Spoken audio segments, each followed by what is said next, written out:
Morning everyone, आप सभी का मेरे YouTube क्लास में एक नए टॉपिक के साथ स्वागत है। आज हमारा टॉपिक है ऑस्मोसिस एंड डिफ्यूजन। इसका मतलब है परासरण और विसरण। परासरण क्या है, विसरण क्या है, ये हम सभी को ही थोड़ा सा कंफ्यूज हो जाते हैं, इसलिए हम आज आपको एक प्रयोग करके बताएंगे और इसके बारे में डिटेल्स में समझाएंगे। तो चलिए शुरू करते हैं आज हमारा टॉपिक परासरण और विसरण। ये देखिए, ये है विसरण हमने लिखा है और ये लिखा है परासरण। तो जैसे कि हमने आपको बताया था कि आज हम आपको प्रयोग करके दिखाएंगे कि विसरण क्या है और परासरण क्या है। तो चलिए अब हम पहला जो हमारा एक्सपेरिमेंट है उसको दिखाते हैं। ये देखिए, ये दिख रहा है आप लोगों को एक धूप स्टिक है ना। इसमें क्या निकल रहा है, धुआं निकल रहा है। आप लोगों को दिखाई दे रहा होगा। ये देखिए, मैं एक चीज ऐसे करके दिखा रही हूँ। ये देखिए, इसमें से धुआं निकल रहा है। पता नहीं आप लोगों को दिख रहा है कि नहीं दिख रहा है। मैं किसी चीज के ऊपर रख के दिखाती हूँ। हाँ, इसमें देखिए धुआं दिख रहा होगा, है ना। ये देखिए धुआं आप दिख रहा है आप लोगों को, दिख तो रहा है धुआं, है ना। ये जो धुआं दिख रहा है ये क्या है, ये भी एक गैस है। ठीक है, ये भी क्या है, ये भी एक गैस है। अब लेकिन ये जो गैस है, इस गैस को हम लोग धुआं के रूप में देख पा रहे हैं, लेकिन हमारे चारों ओर जो वायुमंडल में जो गैस है हम उस गैस को नहीं देख पा रहे हैं। इसका कारण क्या है? इसका कारण है कि ये जो गैस है जिसको आप धुआं के रूप में देख पा रहे हैं, इसके अणु पास पास है, यानी इसकी सांद्रता क्या है, अधिक है। सांद्रता किसको बोलेंगे? जो कि कम क्षेत्र में अधिक संख्या में उपस्थित हो, है ना। जैसे आप लोगों को मैं एक चीज बना करके दिखाती हूँ। ये मान लीजिए हमारे पास एक चम्मच है। ठीक, इस चम्मच में हमने नमक लिए या शक्कर लिए, कुछ भी लिए। ये हो गया हमारा विलयक। और एक गिलास पानी लिए, ये हो गया हमारा विलायक। तो ये जो विलयक है, जब हम एक गिलास पानी में एक चम्मच नमक डाले तो उसकी सांद्रता क्या हो गई, पानी की सांद्रता बढ़ गई। क्यों बढ़ गई? क्योंकि पहले वो पानी था, फिर उसके अंदर नमक आके घुल गया, यानी उसकी मात्रा क्या हो गई, अणुओं की संख्या क्या हो गई, बढ़ गई। क्यों बढ़ गई? क्योंकि पहले जो पानी था, पानी के अणु मात्र था, लेकिन जैसे हमने नमक डाला तो पानी के अणु तो है ही, साथ में नमक के अणु भी उसमें जुड़ गए, इसलिए उसकी सांद्रता क्या हो गई, बढ़ गई। इसी तरह से हम लोग यदि और एक चम्मच नमक इसमें डालते हैं तो इसकी सांद्रता और बढ़ जाती है ना। तो एक गिलास में पानी कितना है, एक गिलास या हाफ गिलास, उसमें 2 चम्मच या 1 चम्मच हम लोग नमक डालते गए तो उसकी सांद्रता बढ़ गई, क्योंकि उसके अणुओं की संख्या बढ़ती गई। सेम इसी तरह से ये जो धुआं आप लोग देख पा रहे होंगे, ये देखिए, ये जो धुआं आप लोगों को दिख रहा है, ये धुआं में क्या है, इसके जो अणु है, यानी जब धुआं निकलता है तो क्या निकलता है, हम सब जानते हैं कार्बन डाइऑक्साइड, कार्बन मोनोऑक्साइड धुआं के साथ निकलता है। तो ये जो कार्बन डाइऑक्साइड, कार्बन मोनोऑक्साइड या जो भी गैसें इसमें से निकल रहे हैं, उसके अणु क्या है, पास पास है। किसकी तुलना में? वायु की तुलना में, यानी उसकी घनाई हमको दिखा दे रहा है। सांद्रता का मतलब क्या होता है, डेंसिटी, यानी घनत्व, यानी वो कितनी जगह में कितनी ज्यादा अणु है। घनत्व किसको बोलते हैं? घनत्व बराबर होता है द्रव्यमान बटा आयतन, यानी घनत्व को बोलते हैं D बराबर क्या होता है, द्रव्यमान बटा आयतन। तो यहाँ तो हम लोग गैस लिए हैं, इसका घनत्व कितना है, मतलब वो कितना धुआं निकल रहा है और कितनी एरिया को निकल रहा है, कितनी आयतन में, वो कितनी जगह को छेद के निकल रहा है ना, वो हो गया उसका सांद्रता। तो पानी के लिए तो हम लोग ऐसे करके निकाल लेते हैं, लेकिन जो गैस है, गैस का भी आप वैसे ही निकाल सकते हैं। निकाल करके ये देखिए धुआं दिखाई दे रहा है। तो यहाँ पे आप देखेंगे ये जो धुआं है वो किसमें मिल रहा है, वायुमंडल में मिल रहा है, ठीक, हवा में मिल रहा है। आप लोग एक प्रयोग किए होंगे, जब भी घर में धूप स्टिक जलाते हैं, अगरबत्ती जलाते हैं, तो देखेंगे उसकी खुशबू कुछ देर में पूरे घर में फैल जाता है। ये कैसे होता है, क्योंकि हमेशा ये जो धुआं है वो यहाँ से हल्का सांद्रता वाले गैसों की ओर चले जाता है, यानी इसकी सांद्रता अधिक है। इस अधिक सांद्रता से ये धुआं कम सांद्रता यानी दूसरे वायुमंडल जहाँ पे अणु दूर दूर अवस्था में है वहाँ वो जा रहा है। इसी तरह से हमारे नाकों तक ये जो धूप स्टिक की जो खुशबू है, जो फ्रेगनेंस है, हमारे नाक तक पहुंच जाता है और हम समझ जाते हैं कि वहाँ धूप स्टिक जला है या अगरबत्ती जला हुआ है। तो ये जो प्रक्रिया है ना, ये जो प्रक्रिया है, इस प्रक्रिया को कहते हैं डिफ्यूजन यानी विसरण। विसरण और डिफ्यूजन का मतलब होता है वितरित हो जाना, माने फैल जाना, एक जगह से दूसरी जगह में समान रूप से फैल जाना। तो अब हम इसका परिभाषा क्या देंगे, इसका परिभाषा देंगे वह प्रक्रिया, है ना, वह प्रक्रिया जिसमें अणु या आयन या विलय के कण अधिक सांद्रता से कम सांद्रता की ओर गति करता है, उसको कहा जाता है विसरण या डिफ्यूजन। अब हम इसको रख देते हैं, हम दूसरे स्टेप में जाते हैं। दूसरे में आप देखे होंगे, मैं इसको मिटा रही हूं।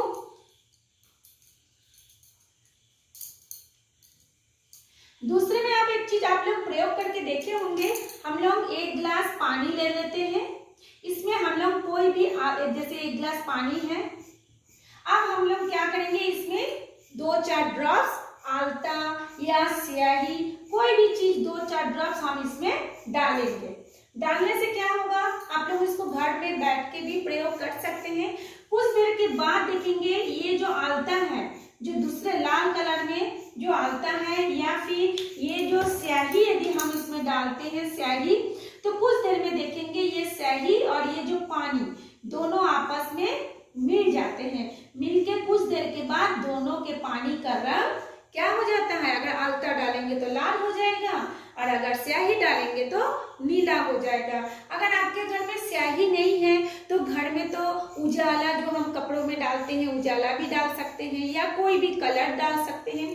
कलर डाल के आप पानी में डालेंगे तो देखेंगे कुछ देर के बाद दोनों आपस में मिल गए हैं। इसमें कौन सी क्रिया हुई, इसमें जो आल्ता जो है या स्याही जो है उसकी सांद्रता अधिक है, किसकी कंपेयर में, पानी की तुलना में।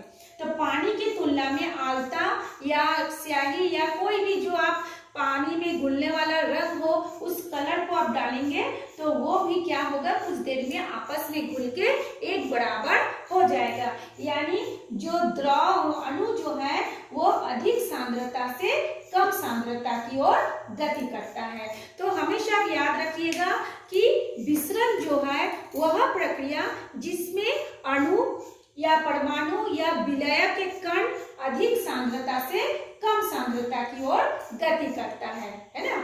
या जब देखेंगे आप शक्कर डाल रहे हैं पानी में या नमक डाल रहे हैं पानी में तो वो नमक क्या हो जाएगा, वो नमक की सांद्रता अधिक है तो वो पानी की ओर चला जाएगा। कुछ देर में दोनों आपस में एक दूसरे में घुलते मिलते जाएगा और वो आपस में मिल करके एक नया विलयन बनाएगा। हमेशा याद रखिएगा नमक हो गया विलय और जिसमें आप घोलेंगे यानी पानी में घोलेंगे तो पानी हो गया विलय और दोनों को मिलने के बाद बनता है विलयन।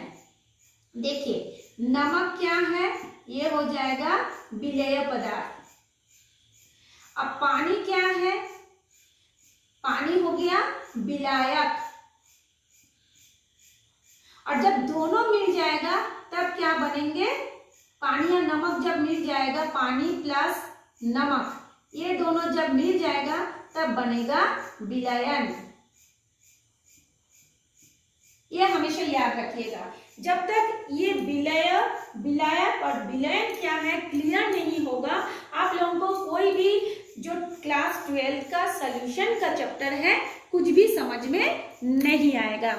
ठीक है, तो ये हो गया आपका नमक विलय, पानी विलायक और पानी या नमक का घोल जब मिल जाएगा तो वो हो जाएगा आपका विलयन। ठीक है, अब हम लोग क्या देखते हैं, ये विसरण हो गया, यानी विसरण की क्रिया किसमें किसमें होगी। तो अभी हमने देखा जो स्याही वाला जो प्रयोग देखा वो क्या था, द्रव था, और ये जो धूप स्टिक वाला जो प्रयोग करके हमने आपको दिखाया वो है गैस। यानी ये जो विसरण की क्रिया है, प्रक्रिया है, वो गैस के लिए भी लागू होगा और वो द्रव के लिए भी लागू होगा, दोनों के लिए। मतलब विसरण जो है गैस और द्रव दोनों के लिए ही प्रयोग होता है। ठीक है, उसके बाद विसरण के बारे में अब हम और क्या बोल सकते हैं कि विसरण जो होता है मतलब अधिक सांद्रता वाले क्षेत्र से कम सांद्रता वाले क्षेत्र की ओर उसके अणु जो है गति करता है, जाता है। और एक क्या है, विसरण जो है द्रव और गैस दोनों में दिखाई देता है, दोनों ही स्थिति में विसरण की प्रक्रिया होती है। और क्या होता है, विसरण में एक चीज और होता है कि विलायक, यानी विलायक कौन है, पानी, और विलेय, विलेय कौन है, नमक, दोनों के कण गति कर सकते हैं। यानी नमक भी पानी के अंदर जा सकता है और पानी भी नमक के अंदर जाके घुल सकता है, यानी दोनों आपस में मिल सकता है। यानी विलायक और विलयन दोनों में गति हो सकता है। और चौथा पॉइंट क्या है, चौथा पॉइंट को अब हम बाद में बताएंगे, उसके पहले हम आते हैं परासरण में। ऑस्मोसिस क्या है, ठीक ऑपोजिट होता है, विसरण का ठीक उल्टा होता है ऑस्मोसिस यानी परासरण। तो परासरण में क्या होता है कि जो वो प्रक्रिया जिसमें माने कण जो होता है, अणु परमाणु या कोई भी विलायक के कण जो होता है, कम सांद्रता से अधिक सांद्रता की ओर गति करेगा, कम सांद्रता से अधिक सांद्रता की ओर गति करता है। विसरण में था अधिक सांद्रता से कम सांद्रता की ओर गति करना, और परासरण में है कम सांद्रता से अधिक सांद्रता की ओर गति करना। इसको अब हम आप लोगों को प्रयोग करके दिखाते हैं। चलिए बताते हैं। नेक्स्ट ये देखिए, हमने एक किशमिश लाए हैं, आप लोगों को दिखाई दे रहा होगा किशमिश। ये देखिए, ये हमने किशमिश लाए हैं। किशमिश में देखे होंगे कि ये क्या होता है, सिकुड़ा हुआ रहता है ना। ये देखिए, ये क्या है, सिकुड़ा हुआ अवस्था में है, यानी किशमिश तो आपके सबके घर में होगा, सिकुड़ गया है। अब इस किशमिश को हम क्या करेंगे, पानी में डुबाएंगे। जैसे ये अब हमने एक गिलास पानी लिया, इस पानी में डुबा देंगे। 2-4 घंटे के बाद देखेंगे ये किशमिश मैं पहले से फुला करके रखी थी, मैं दिखा रही हूँ, ये फूल गया है। ये देखिए, ये कितना मैं 2 घंटा पहले डाली थी, यदि मैं सुबह से डालती तो और फूल जाता। ये देखिए, ये कितना फूला हुआ है। और पहले वाला किशमिश देखिए, ये कितना सिकुड़ा हुआ है, उसकी कंपेयर में ये देखिए थोड़ा सा फूल गया है। अब बहुत पहले से डाले होंगे तो बहुत जल्दी आप लोगों को फर्क दिखाई देगा। तो बहुत ज़्यादा फूल गया है। आप यदि और मैं 2-3 घंटा रखती तो ये और फूल जाता है। ये देखिए कैसे छोटा सा है, ये कितना बड़ा हो गया है। अब सवाल होता है इसमें परासरण की क्रिया कैसे हुई। ये देखिए, ये है जो अंगूर है, ये जो अंगूर से जो किशमिश बना है, किशमिश के ऊपर एक छिलका होता है, हस्क होता है, यानी उसका एक पर्दा होता है, स्किन होता है ना। तो इस अंगूर को जब मैंने पानी में डाला था तो पानी क्या होता है, कम सांद्रता है। किसकी तुलना में, अंगूर की तुलना में। क्यों, क्योंकि अंगूर बोल रही हूँ किशमिश की तुलना में। क्यों, क्योंकि किशमिश के अंदर जब आप ऐसे फोड़ेंगे, जैसे आप इसको मैं ऐसे ऐसे फोड़ रही हूँ, तो देखेंगे उसके अंदर कुछ गाढ़ा रस है ना। यानी इसकी सांद्रता, गाढ़ा का मतलब होता है अधिक सांद्रता, यानी इसकी सांद्रता अधिक है। किसकी तुलना में, पानी की तुलना में। तो जब हम इस जो अंगूर जो फूल गया है, किशमिश जो फूल गया है, जब हम इसको पानी में डाले थे तो पानी कम सांद्रता होने के कारण किसकी तुलना में, इसकी तुलना में, किशमिश की तुलना में, तो पानी इसके अंदर घुस गया, अंगूर के अंदर घुस गया। अब सवाल होता है ये पानी अंगूर के अंदर यानी किशमिश के अंदर कैसे घुसा, है ना। तो ये जो किशमिश के ऊपर जो एक पतला सा स्किन है, ये जो पतला सा स्किन है ना, ये पतला सा स्किन क्या होता है, स्किन में छोटे छोटे बहुत छेद होते हैं, है ना, उसको कहा जाता है झिल्ली, यानी अर्धपारगम्य झिल्ली, सेमी परमिएबल मेम्ब्रेन। अर्धपारगम्य झिल्ली में बहुत से ऐसे छोटे छोटे छेद होंगे, उस छेद के अंदर होके पानी के जो कण है वो इसके अंदर घुस गया, तो घुसने के कारण ये क्या हो गया, फूल गया, और ये क्या हुआ है, सिकुड़ा हुआ अवस्था में है। यानी इससे हम क्या बोल सकते हैं, इससे हम बोल सकते हैं वह प्रक्रिया जिसमें विलायक के कण एक अर्धपारगम्य झिल्ली द्वारा कम सांद्रता से अधिक सांद्रता की ओर गति करता है, उसको कहते हैं परासरण। इस चीज को फिर से एक बार समझ लीजिए। अंगूर जो किशमिश जो है उसके अंदर का जो मीठा गाढ़ा रस है वो अधिक सांद्रता है। जब हम इसको इस पानी में डाले थे तो पानी किशमिश की तुलना में कम सांद्रता है, और पानी जो है इसके अंदर, इस चमड़े से अंदर, ये स्किन के अंदर से या ऊपर की जो छिलका है जिसको हम झिल्ली बोलेंगे, अर्धपारगम्य झिल्ली बोलेंगे, उसके अंदर से वो इस किशमिश के अंदर घुस करके इस किशमिश को फुला दिया है। ठीक, तो आप लोगों को समझ में आ गया कि वह प्रक्रिया जिसमें विलायक के कण कम सांद्रता से अधिक सांद्रता की ओर गति करता है उसको कहा जाता है परासरण। ठीक है, तो परासरण में हमने देखा कि इसको एक मेम्ब्रेन की आवश्यकता होती है, यानी एक अर्धपारगम्य झिल्ली की आवश्यकता होती है। अर्धपारगम्य झिल्ली वह होता है जिसमें बहुत छोटे छोटे छेद होते हैं, बारीक छेद होते हैं, जिसको हम लोग खाली आंखों से नहीं देख पाते हैं। तो हम आगे जब पढ़ाते जाएंगे आपको कुछ कुछ जो झिल्ली है उसको भी अब हम हमको दिखाएंगे। चलिए हम आगे का स्टेप शुरू करते हैं। परासरण क्या है? परासरण की क्रिया केवल द्रव में ही होता है। जैसे हमने विसरण में देखा था कि विसरण जो है द्रव और गैस दोनों में होता है ना। और विलय के जो कण था वो क्या बोलते हैं आपका, विलायक से विलयक की ओर भी जा सकता है और विलय से विलायक की ओर भी आ सकता है। दोनों एक दूसरे के अंदर गति कर सकते हैं, लेकिन परासरण की क्रिया केवल द्रव में ही होती है ना। इसमें केवल विलायक के कण गति करते हैं। जैसे इसमें आप देखे थे ये पानी था, पानी किशमिश के अंदर घुसा, किशमिश का रस पानी में नहीं आया, क्योंकि इसमें विलायक कौन है, पानी है ना। तो विलायक हम किसको बोलेंगे, जिसकी सांद्रता कम होगी, जो दूसरे चीजों को घोलता है। जैसे पानी कितने चीजों को घोलता है, तो पानी अच्छा विलायक है, पानी को सार्वत्रिक विलायक माना गया है ना, यानी यूनिवर्सल सॉल्वेंट माना गया है। ठीक, तो इसमें क्या होगा, परासरण में क्या होगा, केवल विलायक के कण ही गति कर सकता है, विलायक के कण गति नहीं करता। जैसे किशमिश विलय है, उसके अंदर की जो अणु है वो विलय है, वो पानी में नहीं घुसेगा, लेकिन पानी के कण किशमिश के अंदर घुसेगा, क्योंकि पानी विलायक है। ठीक, फोर्थ पॉइंट है, इसमें जो होगा, परासरण में जो होगा, अर्धपारगम्य झिल्ली की आवश्यकता होगी। जैसे इसमें आपको हमने बताया था, इसमें एक अर्धपारगम्य झिल्ली, इसके ऊपर का जो स्किन है उसको हम बोल रहे हैं अर्धपारगम्य झिल्ली। तो जब तक ये अर्धपारगम्य झिल्ली नहीं रहेगी तब तक ये परासरण की क्रिया नहीं होगी। ठीक, ये हो गया आप लोगों को। लेकिन ये जो डिफ्यूजन है, विसरण है, विसरण में अर्धपारगम्य झिल्ली की कोई आवश्यकता नहीं है। उसमें विलय और विलय दोनों आपस में गति करके घुल मिल जाते हैं। ठीक है, अब हम लोग आते हैं, ये अर्धपारगम्य झिल्ली क्या है, किसको हम बोलेंगे। तो ये जो अर्धपारगम्य झिल्ली है, हमारे आसपास हम बहुत कुछ देखते हैं। जो हमारे वनस्पति है उसमें भी अर्धपारगम्य झिल्ली दिखती है। जो हमारे जंतु है, जो एनिमल है, उसमें भी अर्धपारगम्य झिल्ली देखते हैं।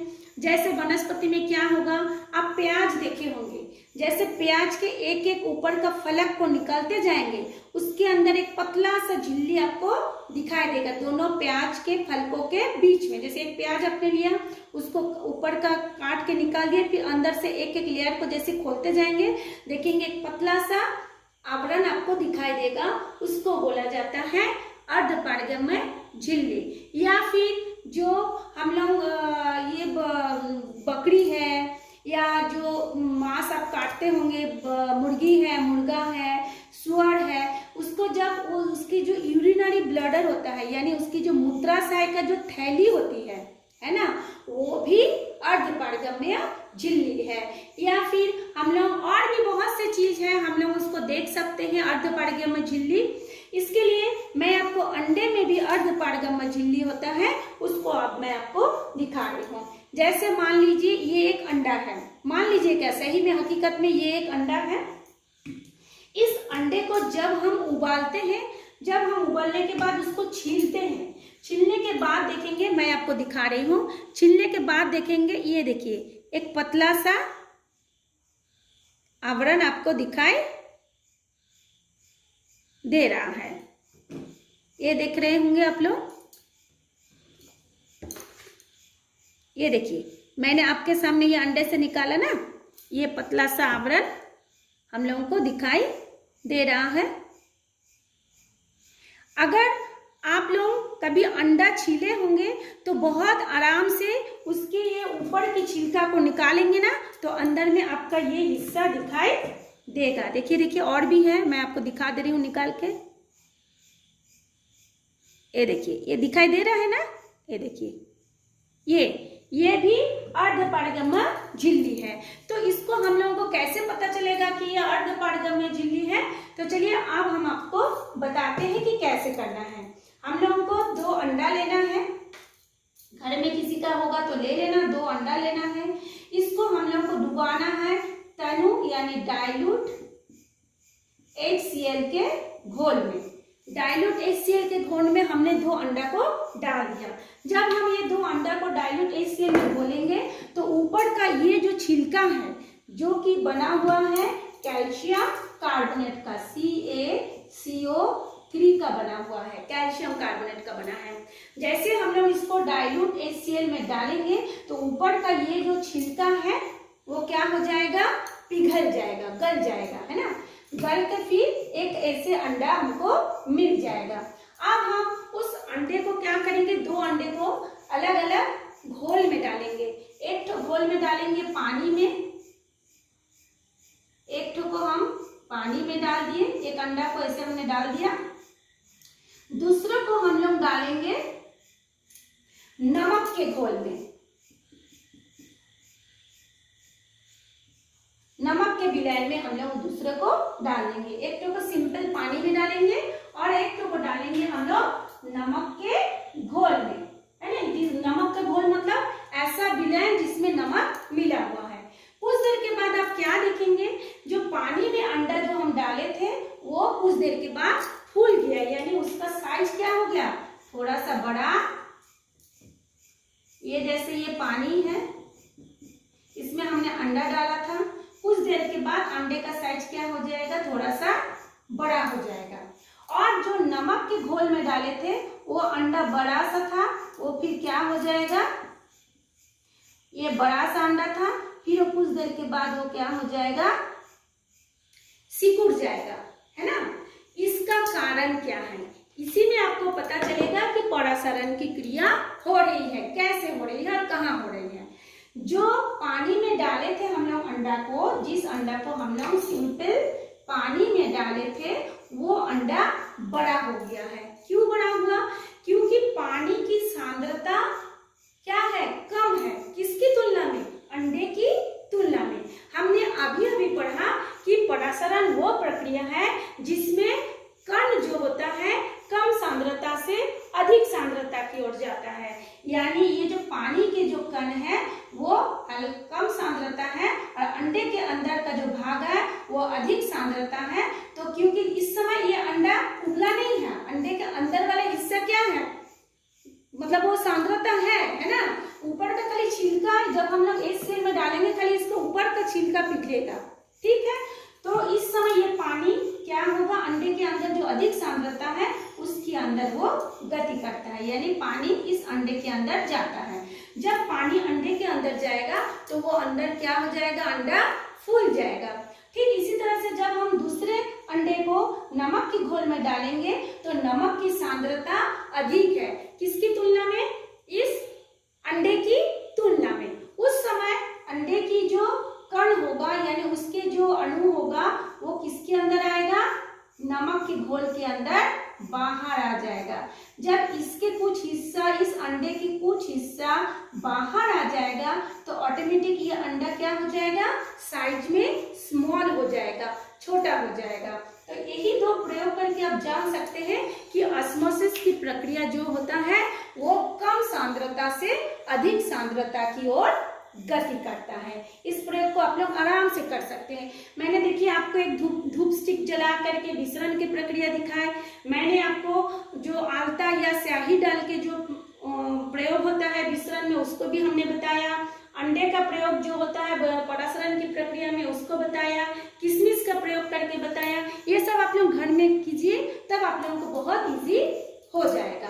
अब सवाल होता है ये अर्धपारगम्य झिल्ली, जैसे मैंने आपको बताया प्याज की छिलका अर्धपारगम्य झिल्ली है, या जो बकरी, सुअर, मुर्गी ये सब का जो यूरिनरी ब्लडर का जो पतला होता है वो परासरण की प्रक्रिया है, मतलब अर्धपारगम्य झिल्ली है जो परासरण की प्रक्रिया में काम आता है। अब हम लोगों का जो केमिकल जब हम प्रयोग करेंगे केमिस्ट्री लैब में, जब हम प्रयोग करेंगे तब हमको ये सारी चीज उपलब्ध नहीं होगा, तब हमको एक परासरण के लिए अर्धपारगम्य झिल्ली की आवश्यकता होगी, जिसको हम बोलते हैं, जब हम मार्केट पे खरीदने जाएंगे उसको हम बोलते हैं पार्चमेंट पेपर।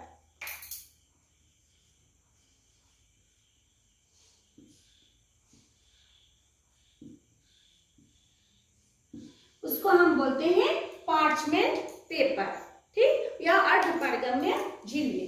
तो वो अर्धपारगम्य झिल्ली बनता कैसे है, चलिए आज हम आपको बताते हैं। हम लोगों को लेना है एक ऐसा पात्र जिसमें कि छोटा छोटा बारीक बारीक छेद हो। जैसा हमने देखिए एक पात्र लिया है, उसमें बहुत छोटा छोटा बारीक बारीक छेद है जो हमको दिखाई अभी नहीं दे रहा है, बहुत बारीक बारीक छेद होता है। उस जो पात्र हम लोग लेंगे, सरंध्र पात्र लेंगे, उसमें हम भरेंगे कॉपर सल्फेट का जलीय विलयन, है ना। क्या भरेंगे, कॉपर सल्फेट का जलीय विलयन, CuSO4 5H2O का जलीय विलयन। अब इसको इसमें भरने के बाद इस पात्र को, ये जो छेद वाला पात्र है, सरंध्र पात्र है, उसको हम लोग एक दूसरे पात्र में रखेंगे जिसमें पहले से भरा हुआ था पोटेशियम फेरोसाइनाइड यानी K4FeCN6। जब हम इसके संपर्क में, पोटेशियम फेरोसाइनाइड के संपर्क में कॉपर सल्फेट का ये सरंध्र पात्र को रखेंगे, फिर दोनों में आपस में जुड़ेंगे, यानी अणुओं का क्या होगा, गति एक दूसरे के साथ घुलने मिलने का शुरू हो जाएगा। और जब वो शुरू हो जाएगा तो ये जो छोटे छोटे छेद है ना, उस छेद में ये कॉपर सल्फेट और पोटेशियम फेरोसाइनाइड आपस में मिलकर के कॉपर फेरोसाइनाइड बनाएगा, है ना, कॉपर फेरोसाइनाइड बनाएगा। तो ये इसमें क्या हो जाएगा, ये K2SO4 अलग हो जाएगा और ये कॉपर इस जगह पे आ जाएगा, फिर कॉपर फेरोसाइनाइड बनाएगा। तो ये जो छोटे छोटे छेद होगा, ये जो हमने ये बनाएंगे, इसको बोला जाता है आपका अर्धपारगम्य झिल्ली का काम वो करेगा। पहले तो ये जो सरंध्र पात्र था वो तो फिर भी दिख रहा था, लेकिन जब ये दोनों आपस में मिलेंगे इस छेद में आके जिलेटिन जैसे पदार्थ बना लेगा। जिलेटिन आप सब जानेंगे, थोड़ा सा इसे चपचपा चिपचिपा टाइप का होता है और थोड़ा सा ना ज्यादा गाढ़ा होता है ना पतला होता है, उसका बीचों बीच रहता है जिलेटिन। तो जिलेटिन जैसा ये दोनों आपस में मिलकर छोटे छोटे छेद में जमा हो जाएगा, फिर वो अर्धपारगम्य झिल्ली का काम करता है। तो ये था आज आपका विसरण क्या है, परासरण क्या है और अर्धपारगम्य झिल्ली क्या है, और उसको हमने कई प्रयोग करके बताया है। क्योंकि विसरण में जैसे विलय और विलायक दोनों की अनुगति करते हैं, जैसे ये नमक और प्लस पानी, पानी भी नमक में जा सकता है, नमक भी पानी में आ सकता है। तो विलय और विलायक दोनों गति करके आपस में एक दूसरे से मिल जाते हैं, लेकिन परासरण में केवल विलायक के कण ही गति करता है। जैसे मैंने आपको प्रयोग करके बताया, पानी के कण जो होता है किशमिश के अंदर घुसा, है ना, और हमने आपको अंडा वाला प्रयोग भी बताया है, करके भी दिखाया है और बताया भी है कि जल में डालेंगे तो क्या होगा, सामान्य पानी में डालेंगे तो क्या होगा। तो आशा करती हूँ आप लोगों को ये जो विसरण और ये जो परासरण है दोनों को अच्छी तरह से समझ में आ गया होगा। फिर भी मैं एक बार बता दे रही हूँ, विसरण में जो होगा गैस व द्रव के अणु या आयन या विलय के कण अधिक सांद्रता से कम क्षेत्र से कम सांद्रता वाले क्षेत्र की ओर गति करता है। ठीक है, परासरण वो प्रक्रिया है जिसमें विलायक के कण नहीं रहेगा, सिर्फ विलायक के कण कम सांद्रता से अधिक सांद्रता की ओर गति करता है। तो मेन यही था, विसरण क्या है, परासरण क्या है। अच्छा, एक चीज और मैं बताऊं, एक आप लोगों के बुक में है परासरण दाब यानी ऑस्मोसिस प्रेशर। ये ऑस्मोसिस प्रेशर क्या है उसको मैं अभी बता दे रही हूँ। एक आयताकार पात्र लीजिए,